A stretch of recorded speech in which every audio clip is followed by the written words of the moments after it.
Startup સ્ટોરીઝમાં આજે વાત કરીશું એક એવા વ્યક્તિ વિશે કે જેમણે સેલ્વેજ ગુડમાં એક અનોખી ઓળખ બનાવી છે. આપણી સાથે જોડાયા છે શ્રી જગદીશસિંહ, કે જેઓ કૃષ્ણા સેલ્સ કંપનીના ફાઉન્ડર છે અને જેઓ છેલ્લા 2 દાયકાથી આ ક્ષેત્રમાં ખૂબ જ મહેનત અને જુસ્સાથી કાર્ય કર્યું. તો ચાલો તેમની આ પ્રેરણાદાયક સફરના અનેક પાસાઓ પર નજર કરીએ અને તેમની પાસેથી જ જાણીએ તેમની સફળતાની કહાની અને કેવી રીતે તેઓએ આ બિઝનેસમાં જોડાયા અને કેવી રીતે આ ગુજરાતથી લઈને સમગ્ર દેશમાં તેમણે પોતાનો ધંધો ફેલાવ્યો અને તેમની કંપનીને સફળતાના શિખર સુધી પહોંચાડી. જગદીશસિંહ, સ્વાગત છે આપનું આજની આ વિશેષ ચર્ચામાં. સૌપ્રથમ હું પૂછવા માંગીશ કે તમે આ બિઝનેસમાં કેટલા વર્ષથી સંકળાયેલા છો અને આજથી 2 દાયકા પહેલા આ બિઝનેસ શરૂ કરવાનો વિચાર તમને કેવી રીતે આવ્યો? હું છેલ્લા 20 વર્ષથી આ બિઝનેસમાં સંકળાયેલો છું. આ બિઝનેસ શરૂઆત મેં આજથી 18 થી 20 વર્ષ પહેલા કરેલી છે. ત્યારે હું નાના મોટા કામ કરતો, નાના મોટા સોદા કરતો અને મારું બિઝનેસ શરૂઆત કરવાની મેં કઠિનાઈપૂર્વક શરૂઆત કરેલી. જગદીશસિંહ, આપની આ જે કંપની છે કૃષ્ણા સેલ્સ, એની ધંધાકીય પ્રવૃત્તિ અને વ્યવસાય વિશે થોડી તમે અમને માહિતી આપી શકશો? કૃષ્ણા સેલ્સ એક સાલ્વેજ ગુડ્સ લે વેચનો ધંધો કરે છે. મારી કંપનીમાં અમે ખીલ્લીથી માંડીને પ્લેન સુધી, પવનચક્કી સુધીના મટીરિયલો લઈએ છીએ. આ કંપનીમાં સાલ્વેજ એટલે એક પ્રકારનું બચાવ, જે પણ મટીરિયલ બગડ્યું હોય એનો બચાવ થઈ ગયેલો હોય એ અમે ઇન્સ્યોરન્સ કંપની દ્વારા હરાજી અથવા ઓક્શનમાં અથવા ભાવ આપીને એનું મટીરિયલ ઇન્સ્યોરન્સ કંપની સાથે ટાઈઅપ કરીને લેતા હોય છે. સાહેબ, સામાન્ય માણસને સેલ્વેજ ગુડ્સ વિશે માહિતી નથી હોતી, તો શું આપ જણાવી શકશો કે સેલ્વેજ ગુડ્સ એટલે શું? ભાઈ, સાલ્વેજ એટલે એક બચાવ. કોઈ પણ જગ્યાએ ફાયર થઈ હોય અથવા પાણીમાં આવી ગયું હોય, પૂર આવ્યું હોય, વાવાઝોડું આવ્યું હોય, આની અંદર જે મટીરિયલ બગડી જાય છે એને સાલ્વેજ કહે છે. એમાં દરેક પ્રકારના મટીરિયલ હોય છે. એ દરેક મટીરિયલને ઇંગ્લિશમાં સાલ્વેજ કહેવાય છે, કે જેનો બચાવ થઈ ગયો હોય. ઇન્સ્યોરન્સ કંપની એ મટીરિયલને પાર્ટી જોડેથી લઈને આવું જે મટીરિયલ સાલ્વેજિંગ કરે છે, એનું આવું જે મટીરિયલ લેતા હોય છે એ લોકોને વેચી દે. સાહેબ, આ બિઝનેસમાં શું કોઈ વીમા કંપનીઓ સાથે ટાઈઅપ કરવાના હોય છે? અને જો હા, તો એની કોઈ ખાસ પ્રક્રિયા હોય છે? રવિભાઈ, આમાં ડાયરેક્ટ ઇન્સ્યોરન્સ કંપની ઇન્વોલ્વ ન થતી. એને ઇન્સ્યોરન્સ કંપનીએ સર્વેયર હાયર કરેલા હોય છે. તો અમને લોકો સર્વેયર એક મેલ આપે છે કે આપ આ જગ્યાએ આટલું મટીરિયલ ડેમેજ થયેલું હોય છે અને એને મેલ દ્વારા ભાવ આપવામાં આવે છે. એ ભાવ અથવા મોટો લોટ હોય તો એનું ઓક્શન થાય છે અને ઓક્શનમાં અમે પાર્ટિસિપેટ કરીએ અને એ મટીરિયલ લેવાનું હોય છે અને એને લઈને અમે વેચાણ કરીએ. સાહેબ, આપણે આગળ જણાવ્યું એ પ્રમાણે કે કોઈ સર્વેયર અથવા કંપની આપણને માહિતી આપતા હોય છે મેલ દ્વારા કે કોઈ બી રીતે, તો એ લોકો ફોટોગ્રાફ્સ આપણને સેન્ડ કરતા હોય છે સેલ્વેજ ગુડ્સના, અને જો હા, તો કદાચ તમારે એમાં સ્પોટ વિઝિટ કરીને સ્થળ પર જવું પડતું હોય છે અને ત્યાં ગયા પછી એના સેલ્વેજ ગુડ્સની વેલ્યુ કેવી રીતે નક્કી કરતા હો છો તમે? રવિભાઈ, આમાં અમને મેલ આવે એની સાથે ફોટોગ્રાફ્સ આવે છે અને ઇનવોઇસ વેલ્યુ એમાં લખેલી હોય છે સાહેબે. તો એની અંદર અમે ફોટોગ્રાફ્સ જોઈએ છીએ. કેટલીક વાર એના સ્થળ ઉપર જઈને મુલાકાત કરવી પડે છે અને એવી રીતે અમે મટીરિયલ જોઈને એમાં કેટલું સાલ્વેજિંગ બચાવ થઈ ગયો છે મટીરિયલનો, એવી રીતે એના રેટ આપીએ છીએ. અને એના માટે અમારે સ્થળ વિઝિટ બી કરવી પડે છે. કેટલીક વાર ફોટોગ્રાફ્સ હોય છે અને એની જે ઇન્વોઇસ વેલ્યુ હોય છે એના ઉપર એ મટીરિયલની બીજી વેલ્યુ નક્કી કરીએ છીએ અને જે તે સર્વેયરને એની વેલ્યુ આપીએ છીએ અને સર્વેયર કંપની કે સર્વેયર ઇન્સ્યોરન્સ કંપનીને મેલ ફોરવર્ડ કરી અને ઇન્સ્યોરન્સ કંપનીએ મટીરિયલ ફાઇનલ કરે.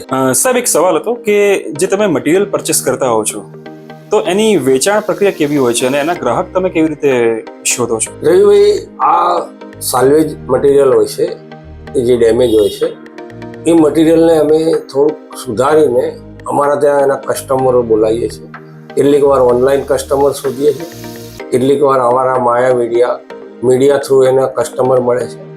તો એ કસ્ટમર અમારે ત્યાં મટીરિયલ જોવા આવે છે, પછી એ એમનો રેટ કહે છે.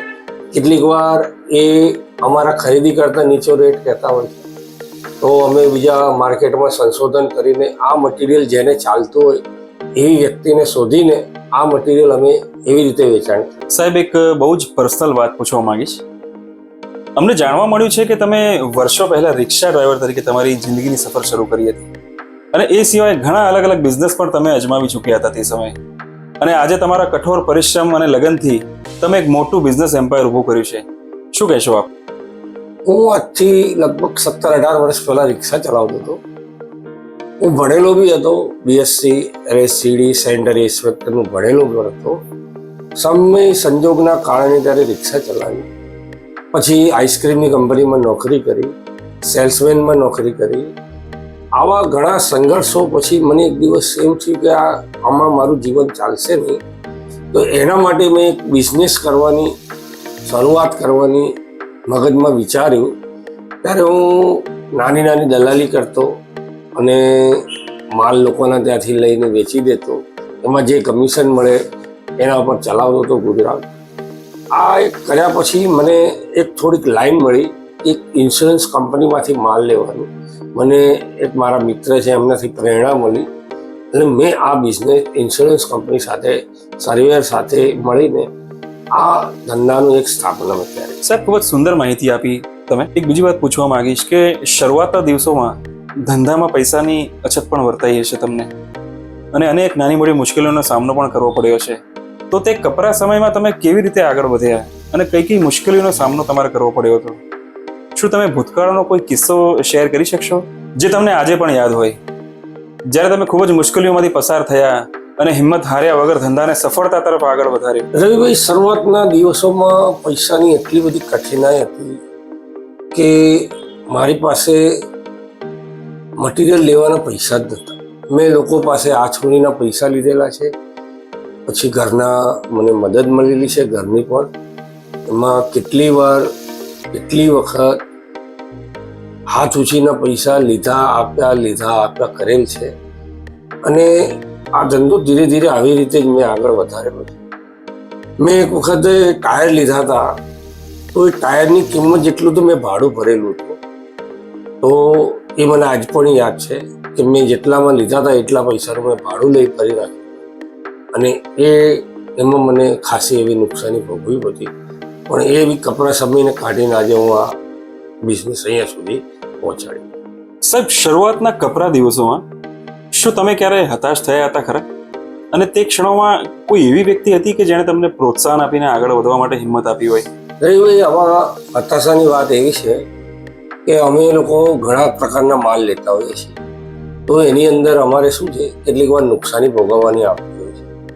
તો એ સમયમાં જેવી નુકસાની આવે, ધંધો નાનો હોય, નુકસાની આવતી હોય તો આપણે હતાશ થઈ જતા હોઈએ છીએ.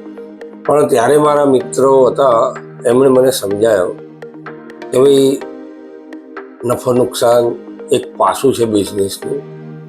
તો તમારે એને વાર્ષિક ગણતરીમાં લઈને ધંધો કરવાનો. બીજા લોટમાં તમને નફો થઈ જશે તો આ નુકસાની નીકળી જશે.